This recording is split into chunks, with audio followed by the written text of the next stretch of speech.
So, last time we noticed and we saw what was on the first side of the ice walls. So, to recap for those that have not come to the last episode and so are confused as what this is a project that basically sees the world have massive ice walls all throughout it, alright? At the end of the actual planet. And this is kind of Antarctica. But the difference is that in the Magellan expedition to circumnavigate the globe, in this world, what happens is basically that the, Magellan actually reaches the ice walls, so it reaches down here, and what happens is that he finds a path through the ice walls and to leave our known world and to discover new ones. So last time we saw the first parts of the map, we saw what was going on, we saw what changes were to Europe, to the rest of the world, and we started seeing the first actual start of colonization throughout the ice walls. In this case we saw the Serpent's Gates and the territories of Xenonesia.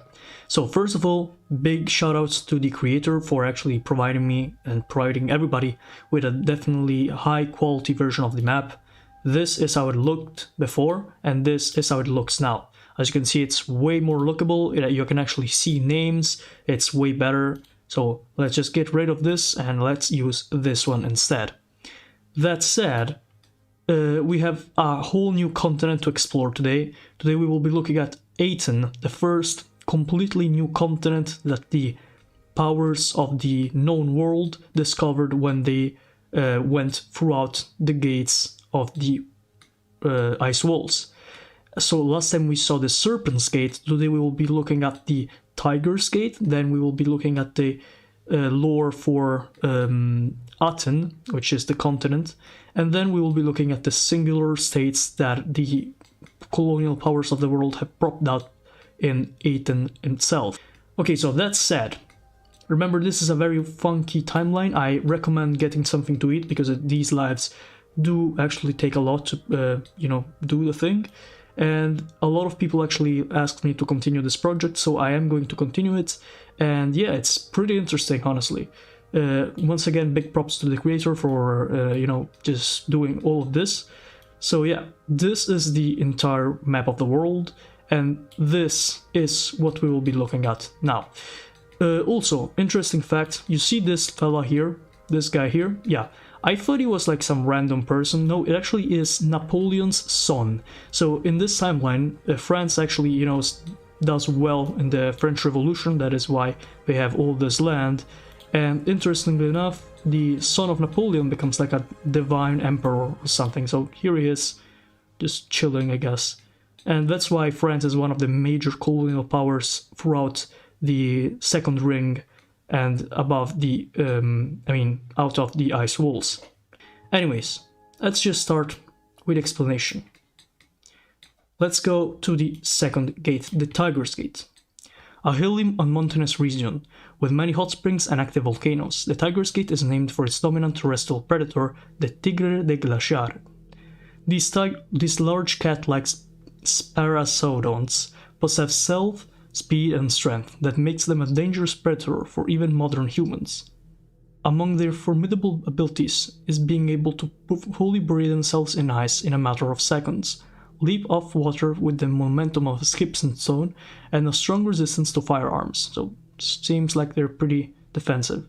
The native peoples who inhabit this region are experts in physical combat and fortification against their monstrous mammalian mortal enemies. Very interesting. So we have our... oh, there it is. We have our little creature here, once again, since we was missing the other one. So the Serpent's Gate has these magic serpents that rule the fish and eat them, and apparently the Tiger's Gate has these kind of weird saber-toothed tigers. Okay, so let's see who are the first colonizers.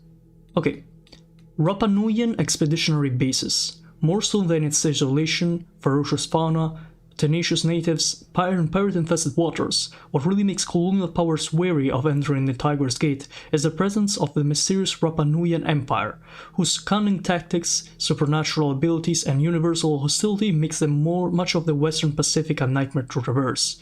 So it is here, in the darkest shadows of the known world, that the Rapa Nui have chosen to occupy in preparation their forays beyond the Pacific, to terrorize the seas beyond the ice walls. So that is very interesting. We're already starting with something very interesting.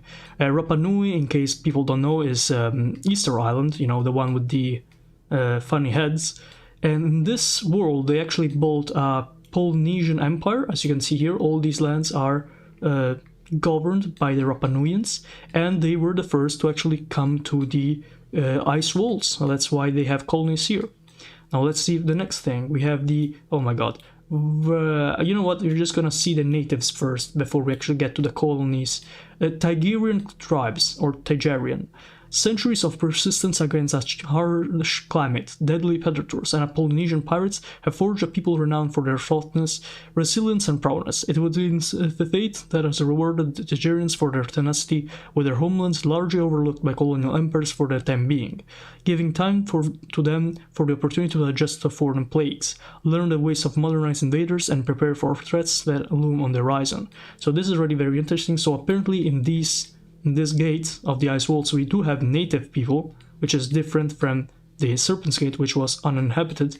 So these guys have natives, but the natives managed to actually withstand the colonial lists, so they actually managed to resist, organize, and, you know, just do stuff, which is pretty interesting. So let's get ourselves some of this. Let's see, wait, I'm just gonna check the color like that. Yep.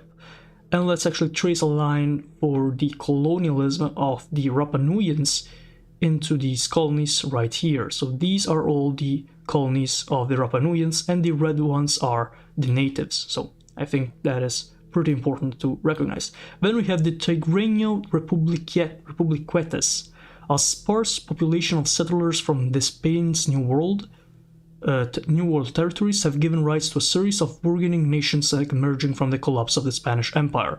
With Iberia consumed by internal conflict, and this is because of Napoleon's invasion, and their counterparts in the New World busy adjusting to their recently gained independence, their position on the least traveled and most remote of the four gates has left them mostly isolated for decades. With their only contact with the outside world coming in the form of marauding pirates, Rapa Nuian invaders, and the occasional trade with Latin Americans, the Tigreños could only rely on the native Tigerians for survival, resulting in an assortment of unique and thoroughly hybridized Creole-speaking cultures. So these brown parts are those that were mixed between the Spanish colonizers and the Tigerian original inhabitants of these regions, which once again very interesting. We're gonna delimitate it with this. So these are independent states. I noticed that basically only the coasts are those inhabited by these Tigerians.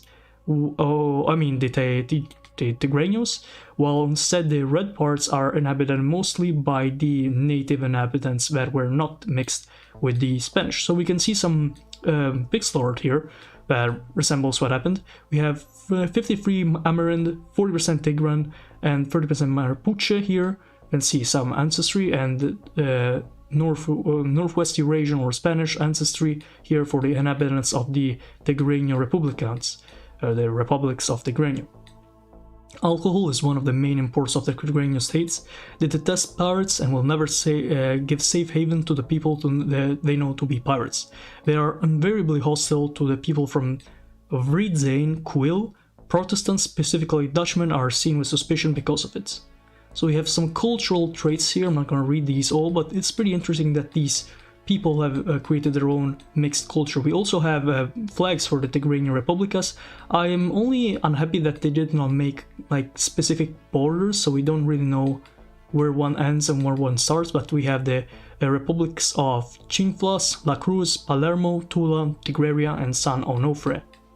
Also we have a native Tigerian here, so this is how they look.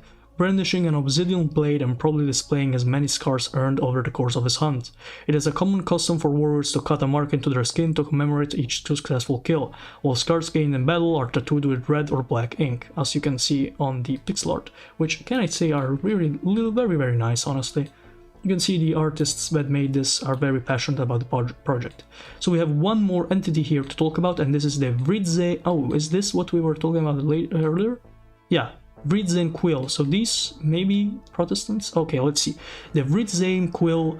This derelict colony of the British Empire is essentially an independent entity, serving as a base for pirates and hideouts for runaway slaves, or for fugitives seeking to escape to somewhere remote and dangerous enough to discourage any pursuing authorities. A lawless land governed only by the pirates' horde. Those who make this their permanent residence provide food and housing to local pirates' crews in exchange for protection. That's kind of sad, honestly. I expected more from the British Empire, considering they usually are pretty organized in colonizing, but I guess this was not the case this time. So let's just demarcate here and let's bring this. So let's see where the closest British colony is in this concept. I guess you could say Canada as the closest one, or if we go... Yeah, they didn't reach Canada yet, it appears, unless, wait. I mean, they do have a small port here, so I'm gonna count this. I'm just gonna use this as a trajectory, and then after Rapa Nuyans, and then we connect. This is a pretty big journey to make for the British, so I don't really see how this is profitable at all. Differently from, you know, just jump starting for the Australias to the Serpent's Gate and then here, but I guess some people just prefer this. Okay, so now that we actually described and figured out what the Tiger's Gate is, let's get to the main content of this live stream and of this video, which is Atan, the new continent of the ice walls, of beyond the ice walls. So I am not sure whether to start on the north or the south, but one thing I will do first of all, we'll be looking at the duendes of Atan. So first of all, you can already see some very like common things with these. These are like fantasy inspired hominids, kind of. You see the orc, leprechauns, goblins, gnomes, dwarves, hobgoblins. So these are all well-known fantasy characters, you can say. But the way the creators of this explained these kind of goblin creatures living here is actually pretty interesting. So let's see what they say. The duendes of Atan. Among the wide array of native civilization discovered in the New World, spanning everything from castaway human societies to independently evolved alien intelligence, the duendes find themselves somewhere in the middle. They are human, but as far from Homo sapiens as one can get, with small bodies, odd proportions, and speech that sounds more like screeches, grunts, and hoots of chimpanzees more than anything spoken by the people of the known world. They do ultimately find their origins in the known world, however, descending from a diminutive species native to a small island that was once located in Indonesia, which now exists as a plateau on the island of Piriri, flung there via unknown means some 900,000 years ago. From there, the first duendes would spread to the whole of the... From there, the first duendes would spread to the whole of the supercontinent Atan. Across immense time and distance, they would diverge into 4 distinct species, each almost as different from each other as they are from mankind, each containing a myriad of cultures and societies that easily match the entire known world in diversity and scope. They would make their own advancements, adapting to Aten's alien ecosystem, each race learning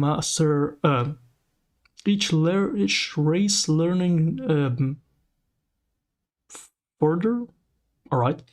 As the moving continents passed by, Thothian humans would introduce advancements that would send ripples across their civilization.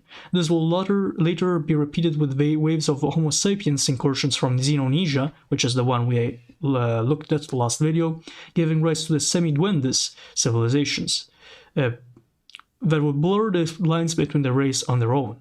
So apparently there are also mixed humans and duendes, so let's see what those look like after.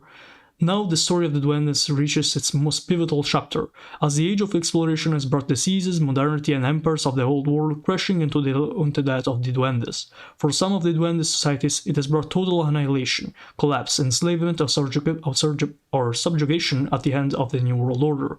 Others have seen great advancements as they are rapidly transformed to suit the modern era.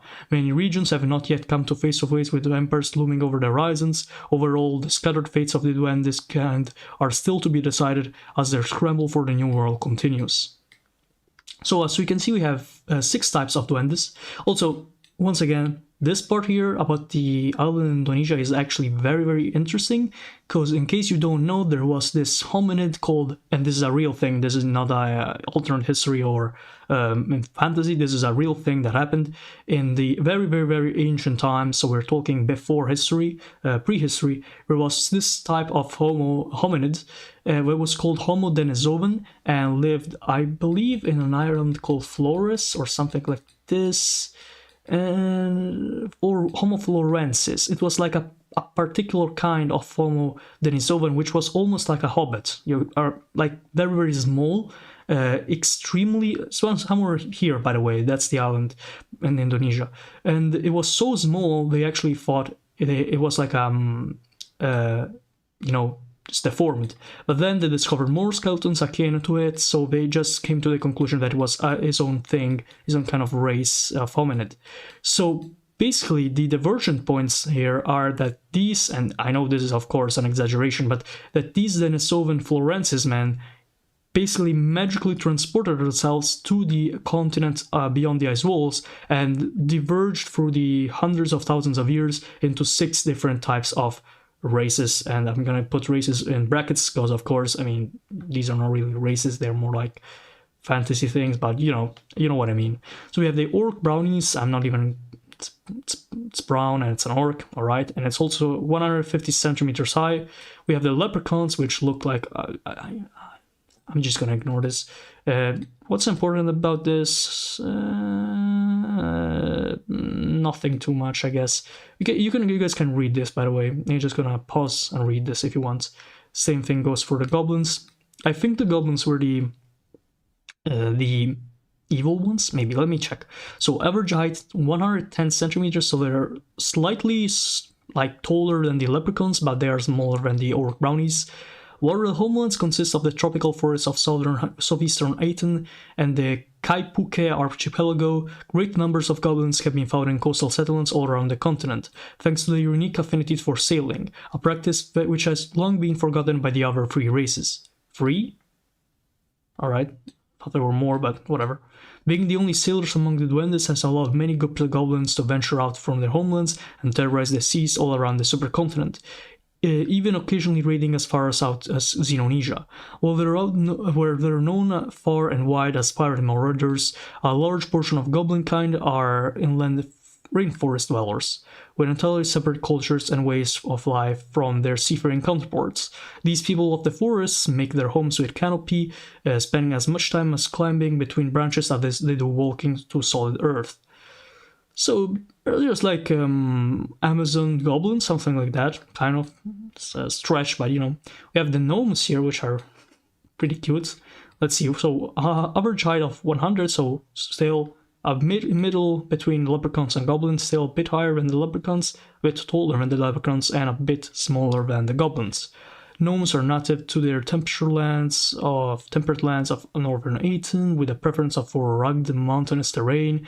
They are the most industrious of the Duendes, spending much of their time mining for metals and precious materials, which they covet more than they actually utilize. So they do have cities, even if they don't have impressive ones, which is more than I expected, honestly. I don't know how they can build cities, considering they don't even speak, but alright.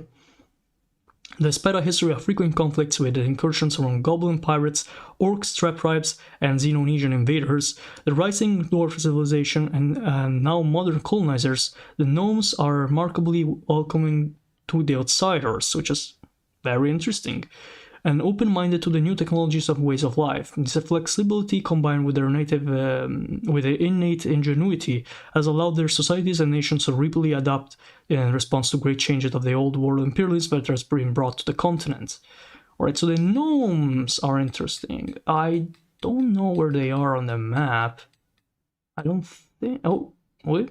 Gentleman Hall. Alright, we have a little gnome place here. I wonder how you can actually check out which of these. I don't see... Oh, there you go. Oh, Li Awewa. Confederacy and vassals. A wealthy gnomish vassal naval state now getting ruined by the French, and Omani tolls. Wait, Omani? Okay, that will be very interesting to guess what colonial powers are messing with the gnomes. Then we have the dwarves, which are the emergence of the dwarvish people was an indirect result of the birth of completely different races far across for the ocean, the Blemie. What? The headless humans would rapidly take over Xenonesia, causing mass migrations of human refugees seen in all directions. The largest portions of the runaway Homo sapiens would flee to the northwestern coast of Atan, becoming the Mirarola peoples. The sudden chaotic flood of migrants inevitably... wait. So, as far as I understand, the dwarves are a mix between like the gnomes and the Xenonesians. So if you don't remember from the last time we checked up on this, basically what happened is that the Xenonesians, which were the original inhabitants... Okay, so there were two original inhabitants of the Xenonesian archipelago. One were the... like, originally they were all humans, but because of a thing that happened, they were divided into normal humans, like this mosonosone woman, and fucked up headless creatures with the eyes on their chest, which are the Blemia people. And because of all this chaos, the Blemia started like killing the like the headed people kind of these islands. So they went to the Dishiposu, and I know and I remember that some of them actually didn't go to the Dishiposu, but instead fled westwards, in this case to Atan. So it appears that Atan's dwarves are a mix between the gnomes and the original inhabitants of Xenonesia, or at least Western Xenonesia, which is quite interesting, that's sure to say. I think it's a bit of a stretch, maybe, like, I can see them fleeing towards the other islands, but this seems a bit too far-fetched, as this is the distance between, like, Americas and Europe. I don't know how they would do this without the modern technology, but whatever. Let's get to the last ones, which are the hobgoblins. Yeah. I hope this isn't, like, weird. I kind of remember looking at it. Okay. Well, the results of the Xenonesian Duendes mixing, these peoples trace their origins back to long before the Great Migration of the Mirarola. So once again, the Mirarola are the Xenonesians from Xenonesia, which were humans and not Blemia. The earliest hobgoblins were the children of Xenonesian pirate adventurers, and the goblins who were raiding and plundered. Or that were getting raided and plundered. Being born as a result of piracy between the two seafaring peoples, the hobgoblins grew to surpass both of their parent races and become the most fearsome warriors of the seas of western Atan, terrorizing both humans and duendes alike. Originally, they only lived as bands of pirates, surviving wholly off of that which they stole and extracted from their victims.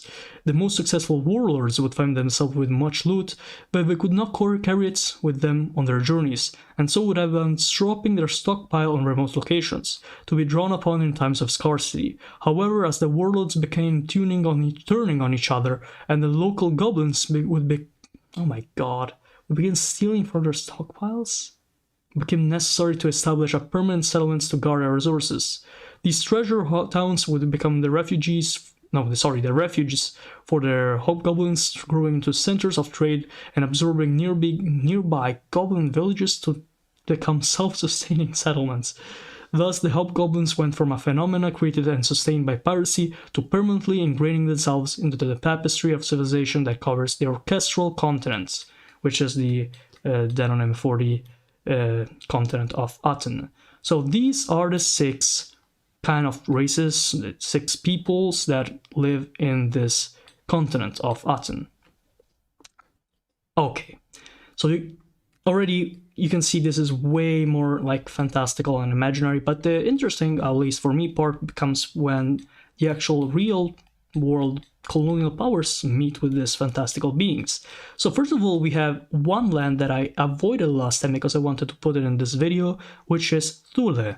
In case you don't know, Thule is a well-known concept. It's pretty much very well known, and basically it's a myth that existed in ancient times, which the ancient Greeks in this case were trying to find the northernmost land of the world, and in real history it's been associated with Britain, with Denmark, Norway, the Faroes, the Iceland, Greenland, even the Svalbard Islands. But in this world, it's beyond the ice walls, and it's real, and it's in here, this archipelago, which is the Isles of the Screaming Mists, muggly, marshy, frigid, rocky, and sometimes forested islands that are constantly shrouded in an immense mist and appealing to absolutely nobody. And variety of hulking beasts lurk within the ominous fog. Megafauna from elephantines, sloths, rhinoceroses, and hippopotamuses, hippopotamuses, are all in their most cold-resistant forms, as well as particularly vicious species of bear, some elusive ape men with incredibly long limbs, and the remnants of a mysteriously absent native people, all of which are usually seen as faint shadows in the fog, the creatures making their presence known with the thunderous roars, grotesque groans, and alarming screams, which make traversing the wilderness a harrowing task for even the most ragged of pioneers. And guess who gets it? It's Russia. Because conquering a frigid wasteland full of deadly beasts is a very Russian thing to do, and I gotta agree with that, definitely. Siberia, kind of the same thing. Also, hi to LCM Productions in the live stream. Welcome to the live stream. Let's see. Okay, since we are doing Russia, there's no issue in just going back with Russia, right? Okay, so Russians go from here, or at least, from the colony of Novoyakutia to Thule. And then I suppose that they take the same route and arrive to the Port Romanov. Alright, that's pretty interesting. So Port Romanov, Russia, island formerly inhabited by gnome and goblin fishermen, now taken over by the Russians and settled by Ukrainian merchants and a hybrid dwarf and hobgoblin underclass. It's pretty easy, pretty normal. Also, once again, we have the gentlemanly gnome here. And then the Russians went north and established, I think this is right, let me check, yeah. They established Novosargrad, Russia. Once a series of Prussian trading ports captured and converted into a local manufacturing powerhouse, fueled by dwarf-mined mineral metals and Wenwa Tete slave labor. Nice. Competes with New Formosa for influence over the dwarves. What is New Formosa? Oh, it's the red one. Is it British? Yep, it's British, right. Okay, let me check the British colonies. Once again, we get to take the little line here and see where these go. West, once again, and we go all the way up here. This is Kohoha. No, wait. I thought it was this one, but apparently not. Okay, then it might be the one right before Repubblica de Formosa, I guess this one, alright. Okay. New Formosa. Formerly Spanish-held territory that was sold to the British. The subsequent cultural intermingling led to culinary innovations such as bad paella and bad churro. Yep, sounds like it. The UK ruining food from foreign cultures? Yep, sounds like it again. Competes with Novosargrad over the influence over the dwarves. When we have the Republic de Formosa. I like that the person that made it just put very poor in it. Poor, oh my god, poor Formosans. Anyways, part of the former Spanish territory that didn't want to be annexed by the British. The British could have annexed them, but they decided not to, as a joke, so that they could instead watch them suffer in poverty. At least they have better food. Who wrote this, bruh? Who wrote this? Anyway, another column here appears like the British really did a lot of work here. We have Reynolds, oh my god, how is it pronounced? Reynolds Land. Oh, maybe it's pronounced in the British way. So Regnolds Land. Regnolds Land. Oh my god. Okay, so Regnolds Land is a fertile land that used to be the heartlands of the Blue Water League, now ruled by the English aristocrats and worked by the healthy mix of Gnomish, Irish, and African indentured labor. It's interesting how for the British, the gnome population and the Irish are basically the same thing, so they do the same mansions. It's a bit fucked. Also, is it this entire thing, all this? Oh, maybe wait. We also have Ernestia, with the gnomish population reduced and deported to the reservations. Of course they did. The English and Indian settlers compose the majority of the population. This is a pretty big colony, you know. Interesting. So the British and the British allies here, as you can see, all compose most of what appears to be the southern... oh my god. No, wait. How do you even call this? The southeastern...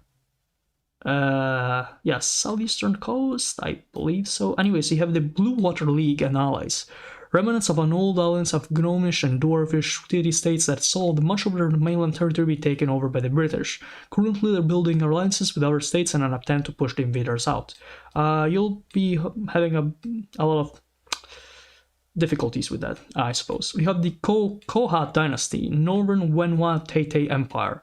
So, if I remember correctly, these are the states that you even have the people here. Proud Dwarfish Miner, Diamond Miner, and we have the Wenhua Tete Warrior. So if I recall correctly, the Wenhua Tete people come from the Xenonesia lands. Part of the empire that was less developed, but more fortified, organized, and fierce, eventually united under one ruler, just in time for the colonials to arrive. Exerted pressure to force gnomes and provide free minerals in the form of tribute. Now they are forced to play diplomatically as they were surrounded by forces that they cannot hope to overcome. After having lost its grip of the gnomes, who refused to trade with them until the rulers became desperate enough to pay fortunes for low-grade products. Alright, so also we have a lot of dwarf states here that are not really described. We have the Ainapahu Kingdom here, a splinter state of the oh my god, these names are awful. Taku-Tariki built over the old goblin burial sites and are very adept at using the old juju to their freedoms. I can't do this. What is the old juju? Am I supposed to know that? Is that important in the lore? Whatever. We have a bunch of Japanese colonies here. Interesting. New Ezo, Japan. Samurai conquistadors, the massive push to populate... Oh, so it's samurai conquistadors. That's like the people? Alright. The massive push to depopulate their territories in Xenonesia and Gemenia, coupled with their refusal to recruit settlers from outside their home islands, has forced Japan to adopt a strategy of conquering and subjugating rather than replacing native peoples, and they take controls as much as... a small ruling class. Yep. Alright, that sounds pretty Japanese. Once again, just think of Korea. Anyways, various shoguns were given license by the emperor to conquer the lands of New Ezo, which each lord carving their own territory from the flesh of the local population. The conquest continues. Some members of the Wenhua Tete abandoned the confederation after to subordinate themselves indirectly to the emperor of Japan. So they have like a new shogunate, a shogun period here, new Edo period. Interesting. We have Japan here, so let's just once again link it up with the colonies they have, because it's pretty... there's really no other reason for this otherwise. It's a long journey to make, honestly, but they do have a stopping point here in this colony right here, which is Minamiguchi. Alright. So from Minamiguchi, now they go there and then go all the way to New Ezo. I'm also interested in the fact that they have like a different color from the Japanese, so I'm going to assume that they are actually an independent state, or at least like kind of the Dominion, something like that. Anyway, we have the Western Wenhua Tete Confederation. After reaching their zenith in the mid-16th century, a series of succession crises would lead the empire to collapse in the following decades. While the northern Wenhua Tete quickly shattered into all world-controlled territories, the southerners entered a golden era of peace and prosperity. becoming the most wealthy and developed native societies of the entire supercontinent. It's terrible luck that they happen to be living where the samurai landed. Also, we have a live stream participant here that is saying, it's funny to imagine that Malaysian found this land and claimed it to Ezo. I don't think the Malaysians have anything to do with this. I don't think so, Lise. Might be wrong though, I don't know. There's no reference to... There's a Hawaiian colony here, what? Constantly used by Russians on their way, it is common for most people in Hawaii to make the journey to Atlas with them, leaving a well-established link to these lands. This colony has a unsure start, but serves now as a base for Hawaiians in the new world, entirely their own, and links them to the minds of the dwarves, who are starting to explore this as an option for trade with Earth, absent of the threat of dominating present by the British and the Russians. And in case you didn't see what the colony was, it's this very small piece of land here between the Wenwatuete and the Aina Pahu Kingdom, or whatever that's called. Anyway, so, alright, we have more colonies here. We have a Korean colony, interesting. Chosen, oh my god, I don't know how to pronounce Korean. Choseongdal, Korea. Though they played a hand in defeating the Emperor of the White Stars, whatever that is, the Koreans would not help but admire the bravery of the hobgoblins and their Cantonese pirate allies, to the point where the statues were erected of the pirate queens to honor their valiant efforts. This just sounds crazier the more you actually listen to it. This makes no sense. Alright. What else is here? We have a goblin and hobgoblin band sprawled the interior. Otherwise, we have a Chinese... No, it's a Vietnamese colony here, which occupies part of what once was the Empire of the White Stars. We have the new estates, founded by goblins escaping first the destruction of the free states by human invasion and the transformation of the remnants into authoritarian hobgoblin states. The escapees mingled with the local tribal goblins and established a confederal state, similar to its decentralized democratic predecessor, but with a stronger military and British-funded fleets. Alright then. Okay, we have a blue thing here, which I don't know where it's the scroll. Wait, you have it here. Alright, let's hear about the captainship of Da Fiu Lang. After leaving the known world and spending a period of time raiding the seas of Xenonesia, the Canton Pirate Confederation moved on the coast to Atan, where they found an ally to the remnants of the Emperor of the White Stars, a pirate-controlled hobgoblin realm that would have been in steep decline due to old world plagues, and being utterly outclassed by colonial navies. The two melded into the one cohesive force and united all the hobgoblin pirates of Aten's Western Sea. It took the combined efforts of the British, Koreans, Takuriki, and their old enemies the Vietnamese to finally defeat the pirate empire and conquer their homeland. Those forces who survived consolidated in their current territory.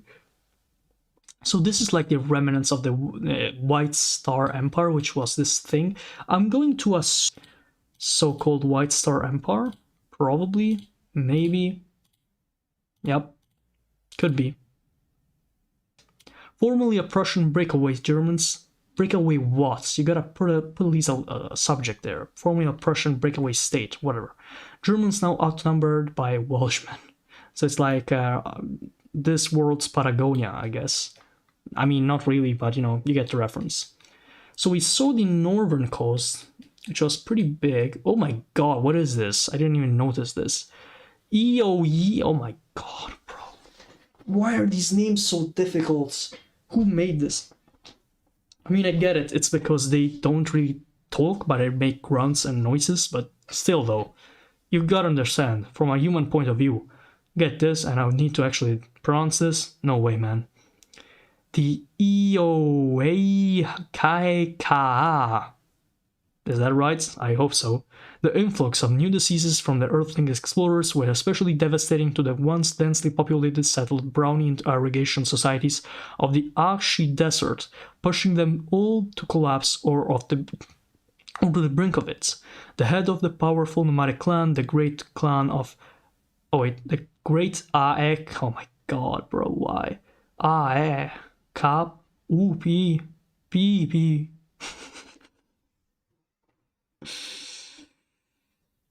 Okay. Took advantage of the brownies' weakened states. and mustered a mighty horde of bird-riding orcs to subjugate and successfully invade the Oi River Valley. And then his empire went on to subjugate the brownies of the Owa-Chak River to the south, and now they wage war on the eastern Akawak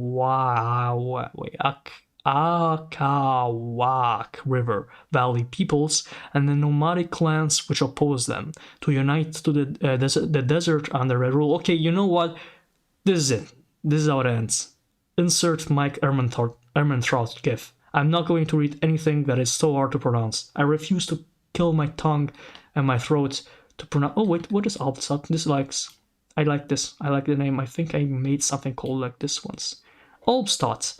This land has been depopulated by plagues when the Prussians settled it. Dream invading ghosts.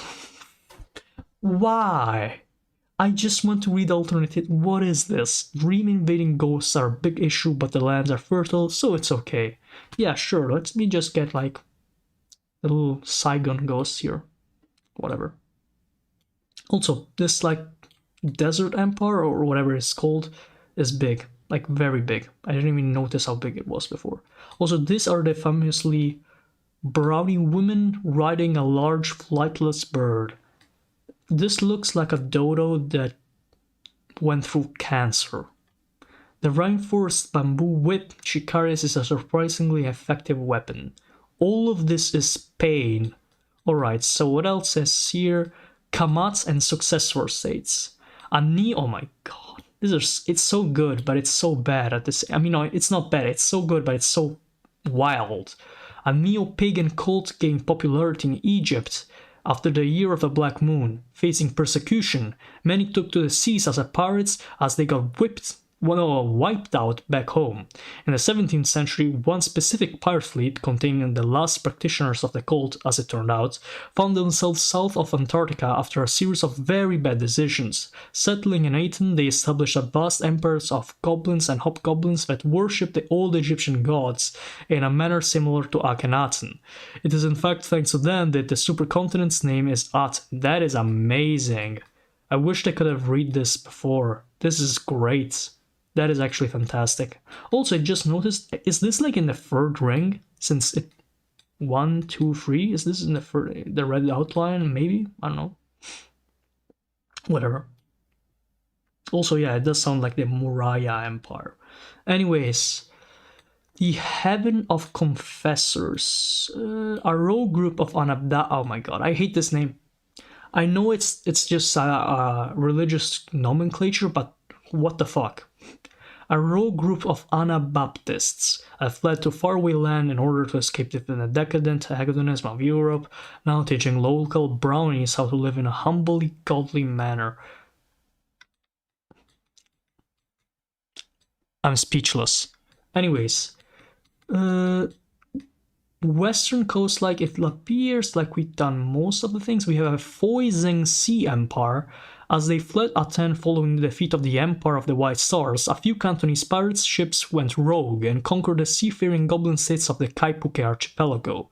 The result is a racially stratified society with Cantonese leadership at the top, followed by mixed hobgoblins who made up most of the invading force, and native goblins at the bottom. Alright.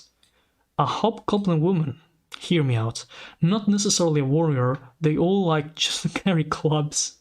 Hear me out. Alright, whatever. We have a grumpy goblin here, man, looking for trouble. I mean, why? Poor guy. Just maybe he just wanted to, chill.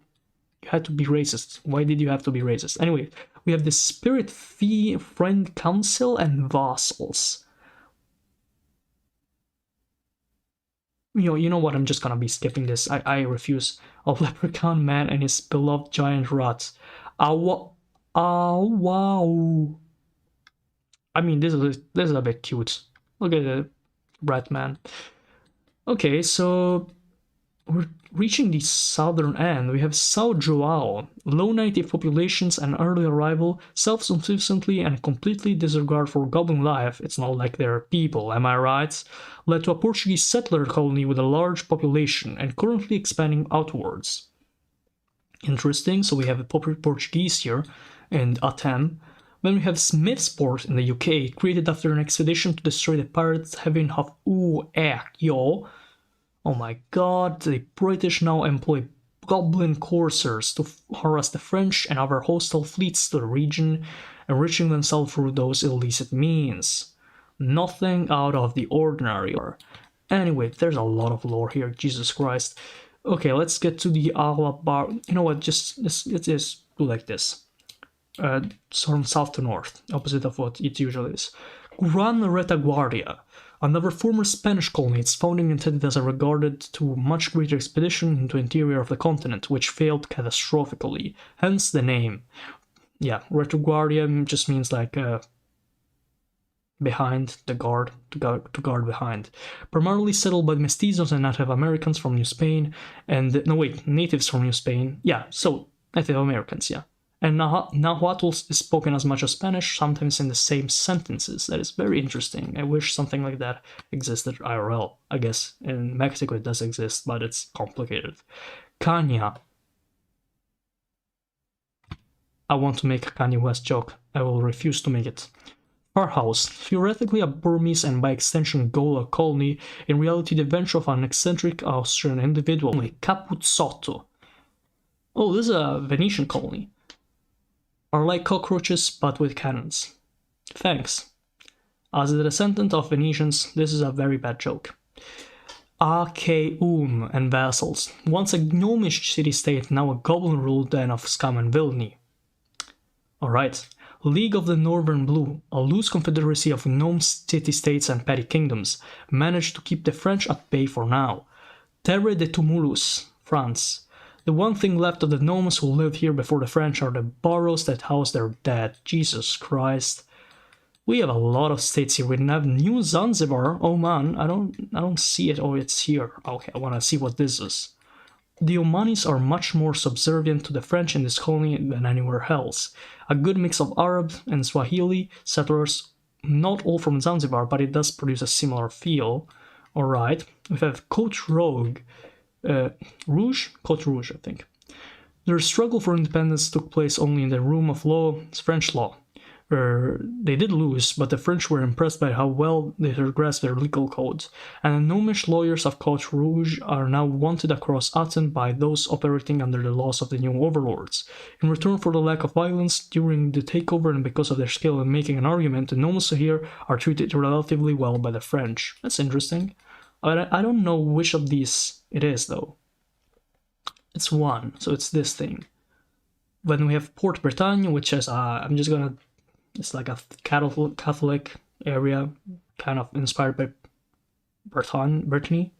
We have the Free State of Atan, this is interesting. Scottish and Dutch workers that rebelled against the Adaic rule, which is basically the East India Company for the Dutch, but it's, fantasy.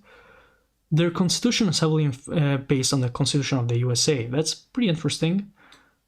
Oh my god, are these like the Boers? I swear. Wait, maybe not. Oh wait, no, they are the various brownie societies of Akawak. Whatever. Crews, Catholic gnomes, at least they think they are. Syncretism with many different faiths led to interesting results. Saint Muhammad. Interesting. Is that Islamophobic? Oh my god. I don't know. Karija. Gnomes accept a very syncretic haram version of Ibadi Islam. Oh my god. We have Akhanta Empire, a gnomish petty kingdom grown to the massive proportions thanks to French money and guns, allowed to exist as a bulwark against British expansion, but they seem to be getting a bit too cocky for their French overlords' liking. It's kind of the Iroquois.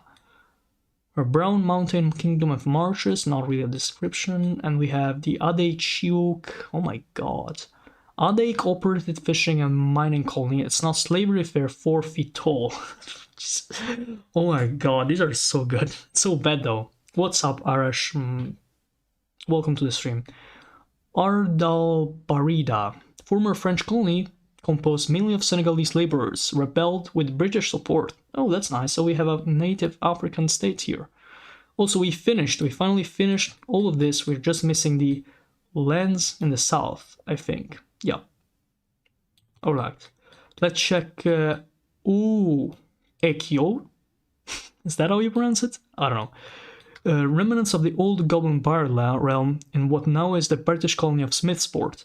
They now very distinctly don't attack British ships. For Goblin ruled, most of the population is composed of Goblin Leprechauns hybrids, with the pure Leprechauns used as slave labor. Jesus. Question from the Miri is, why the French gnomes so kind to each other? I'm not gonna answer that. I know it's bait. Porto deos Vermelhos, or maybe that's how we pronounce it, I don't know. Portuguese whaling outposts that evolved into a trading town, being the only outsider that earned the Leprechaun's trust, mainly by giving them lots of shiny objects and not shooting on sight. So nice. Turned out to have some nice rewards. Also, this landmass is different from Atan, I guess, and it's called Motuputua, the Alarming. Uzakliman, former Persian colony, oh, that's nice, that broke free to the neglect of their motherland after money ran out. Mostly Azeri, but ruled by Persians, so we have even the new Azerbaijan. Interesting. We have Colorado, part of the former Spanish colony that rebelled from the capital of Malagas del Sur, an agrarian state ruled by plantation-owning aristocrats. Nearly half of the population consists of enslaved leprechauns, Jesus, making them a common sight in even small towns, farms, and businesses. We have a Colorado woman, and it's a good example of how the line between human and leprechauns has grown increasingly blurred here. I agree, once again, hear me out. Then we have Malagas del Sur, holding out hope that Spain will one day send reinforcements to help them retake the Rojos, also being ravaged by leprechaun scourge. Nice. Finally, Lesser Uwe, Adeik vassal, former leprechaun kingdom subjugated by the Adeik. Its king is replaced with an Indonesian-born Dutch bureaucrat. Its native population is now used as a pool of cheap labor for many colonies. And once and for all, New Dublin and New Belfast, Adeik UK. So these are both of the Dutch and the British. All the ones that say Adeik and the UK. Not many pots of gold were found, but there were just enough to justify the genocide. What? Human demographics are exactly what you'd expect. Jesus, alright. Just gets worse the southern you go. Okay. I think we did everything, right? Yeah. So this was the episode of Atan. I hope you guys liked the, just figuring out what this huge-ass continent was. I'm not sure, I think it might be the largest. Yeah, I think it's the largest continent out of the ones in the second circle and third circles. So very interesting to see there. And yeah, I hope you guys enjoyed the video. Personally, I think it was a bit too long, and I think there was a bit too much of bait here, like it's too much controversial stuff, you know what I mean? Otherwise, it was pretty nice. Also, colonization wise, all of these territories have impossible to read names, so I suffered a lot. But anyways, pretty nice. Once again, big props to the creator of this.